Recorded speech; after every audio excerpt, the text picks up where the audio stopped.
In a quiet African village, nestled among dense forests and rolling hills, lived a young woman named Amara. She was intelligent, beautiful, and deeply curious, a combination that both delighted and worried the village elders. When Amara married Tay, she moved into his family compound. It was spacious and elegant, filled with flowering trees, open courtyards, and several traditional clay huts. But amidst all this beauty, there was one hut she was strictly forbidden to enter. "Never open that door," Tay had told her calmly, but his tone was deadly serious. "These rules are for your safety and for the peace of this home." Amara agreed, though a spark of curiosity had already been lit inside her. She wanted to be a good wife, to honor her husband's wishes, so she pushed the thought away. For months, life was peaceful and ordinary. She tended the garden, cooked meals with the other women, and slowly learned the ways of her new home. But whenever storms rolled in, strange things began to happen. From the forbidden's hut, she would hear faint scratching sounds, almost like claws on dry earth. Sometimes there were whispers carried on the wind, too faint to understand but undeniably there. Rain would pelt the thatch roof, and the wind would rattle the walls. But the door to that one hut remained firmly closed, as if guarding something alive. The villagers knew about the hut. They gave it a wide berth, their eyes darting away whenever they passed it.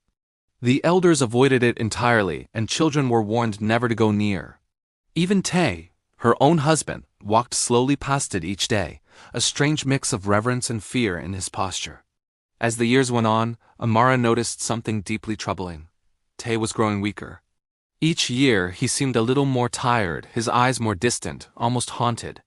The strength he once had was slowly draining away, and her worry grew with each passing season. Her curiosity became unbearable. She had to know what was inside that hut, and what it was doing to her husband. One stormy night, she decided to follow him. Wrapping herself in a dark shawl, she watched as he approached the hut. His shoulders were hunched, his steps slow and heavy, like a man walking to his doom.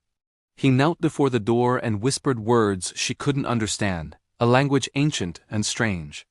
The door creaked open just a tiny crack, and for a moment she saw a dark shimmer from within. Then he pushed it closed quickly and returned to their home, looking paler than ever. Amara's heart pounded in her chest. She had to know. A week later, another storm rolled in, even fiercer than the last. Lightning split the sky, and thunder shook the very ground beneath her feet. This was her chance. She crept toward the forbidden's hut, the rain soaking her shawl.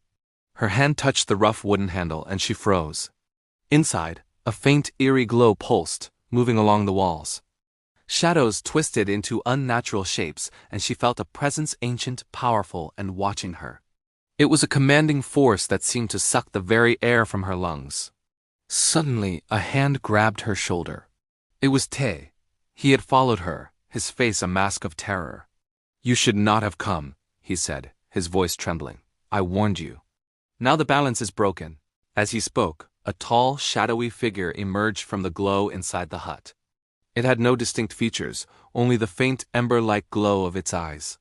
In that moment, Amara understood the horrifying truth. The hut was not just a room. It was a gateway to something beyond this world. A force that demanded a price from her husband, year after year, slowly draining his life force. This was why he was weakening.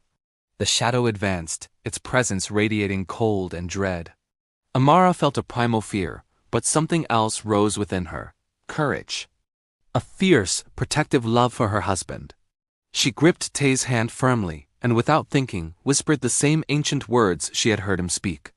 She didn't know what they meant, but she spoke them with all the conviction in her soul. The figure paused. Slowly, it receded, slipping back into the shadows of the hut. The storm outside began to calm, the thunder fading to a distant rumble. Tay collapsed to the ground, exhausted but alive. Amara knelt beside him, relief flooding through her. "Why?" she asked softly. "Why did it let me go?" He looked up at her, his eyes clearer than they had been in years. "Because you faced the fear with me," he whispered. "That is what it demanded." Unity in the face of the unknown. From that night on, the hut remained closed, but the whispers and scratching sounds never returned. The villagers noticed Tay's strength returning, the light coming back to his eyes. Amara became a symbol of courage in the village, a woman who faced the unknown and brought her husband back from the brink. The elders would look at her with respect and say quietly, Some doors are forbidden not because of the danger behind them, but because they are waiting for the brave to open them. Thank you for watching. If you enjoyed this story, don't forget to like, subscribe, and hit the notification bell for more tales from around the world.